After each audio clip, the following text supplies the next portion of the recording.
Boa noite a todos. Esta é a apresentação do Programa de Iniciação Científica, pertencente ao programa PIP primeiro semestre de 2021, que mostra os efeitos da mudança na cobertura do solo em áreas de preservação permanente urbanas sobre o escoamento superficial na região montanhosa de Ouro Preto.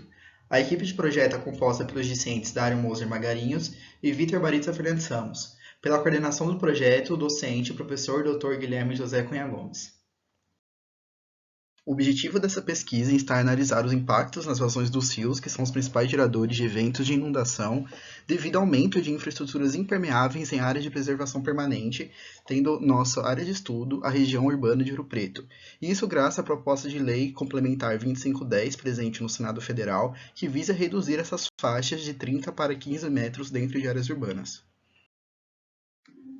Com isso, a metodologia adotada em nossa pesquisa está selecionada em 4 principais etapas, sendo primeiramente a aquisição de dados cartográficos, hidrográficos e de imagem de satélite, que serão utilizadas posteriormente para o geoprocessamento de dados. Na etapa de geoprocessamento, é feita a classificação supervisionada da cobertura da superfície da bacia hidrográfica, que irá nos retornar o uso e ocupação do solo em todas as bacias. E usando as ferramentas do Sistema de Informação Geográfica e do QuantoGIS, foi capaz de fazer a delimitação das bacias e delimitação das áreas de preservação. Na terceira etapa, foi feito o estudo hidrológico através da adoção da simulação hidrológica do método SCSCN. Para essa modelagem, foram pegados dados do histórico climático da região para fazer uma análise de frequência e geração de uma curva intensidade, duração e frequência. Essa curva irá nos retornar valores de precipitação máxima dentro das bacias. E juntamente com o uso e ocupação do solo, foram obtidos os parâmetros CN, que de acordo com o método SCSCN, é um parâmetro adimensional que irá caracterizar a superfície da bacia hidrográfica. Juntamente com os valores de CN e precipitação máxima, foram obtidos ao final um hietograma para observação do aumento de escoamento superficial. E por final, a quarta etapa está pela criação de 3 cenários simulados. O cenário 0 pela não redução das faixas de área de preservação, o cenário 1 pela redução de 15 metros e o cenário 2 por uma redução total de 30 metros. Com isso, é observado, através da figura 4 e 5, a metodologia abordada no fluxograma. A figura 4 mostra as áreas delimitadas de área de preservação permanente. O item A está a delimitação da bacia hidrográfica, enquanto no item B observa-se o buffer da mata de preservação permanente dentro da área urbana de 15 e 30 metros.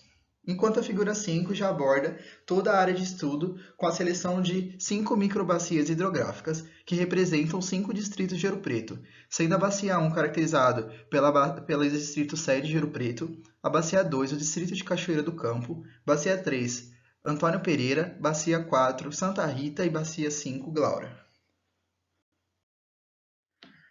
Os resultados que obtivemos em nossos estudos estão relacionados pela mudança na cobertura do solo em diferentes cenários para cada bacia, como aqui observado na tabela 5, em que cada bacia, em função dos cenários criados e pelo uso e ocupação do solo, obteve-se uma variação no CN resultante, visto que é observado que houve um aumento da área dentro da área urbana de infraestruturas impermeáveis, enquanto também se obteve diminuição de área consideradas naturais, dando destaque às florestas e vegetação rasteira que perderam espaço dentro das bacias hidrográficas graças à expansão urbana dentro da bacia.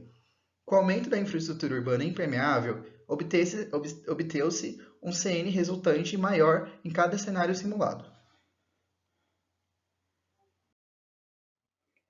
Com isso, os resultados demonstrados que em todos os cenários simulados obteve-se também um aumento do escoamento superficial, dando destaque na bacia 3, em que o distrito de Antônio Pereira viveria um aumento de vazão de até 300 metros cúbicos por segundo, caso houvesse uma redução de toda a vegetação de preservação permanente na área urbana.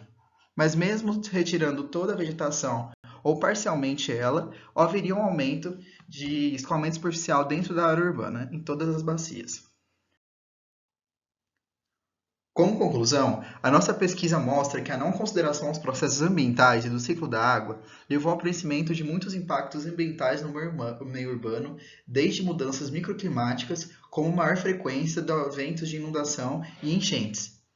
Nossa pesquisa também mostra que existe uma complexidade de funções ambientais e hidrológicas das áreas de preservação permanente e que estas seriam sim impactadas com a expansão urbana impermeável.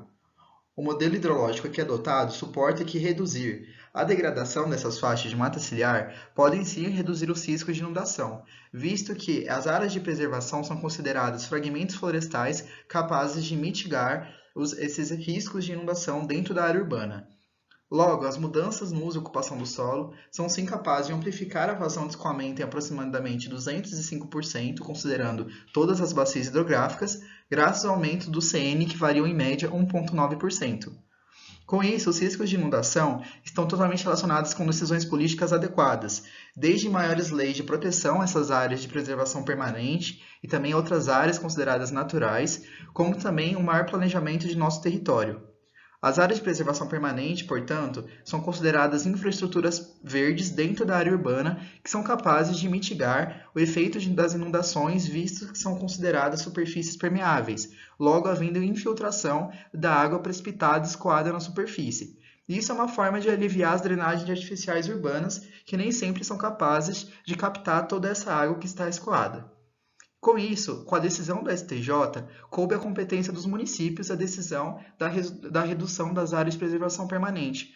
Porém, isso vai em contrariedade ao Código Florestal de 2012, que mostra que essas áreas têm que ser protegidas em até 500 metros de recursos hídricos. Logo, a competência dos municípios não se mostra uma decisão adequada, visto que nem todo município possui uma base técnica e estudo técnico eficiente para fazer uma decisão da redução destas áreas. Os autores e coautores agradecem pelo excelente estudo técnico, orientação e os resultados que encontramos nesse projeto e pelo apoio da Universidade Federal de Ouro Preto e à Pró-Reitoria de Extensão e Cultura da UFOP, a PROEX. Muito obrigado.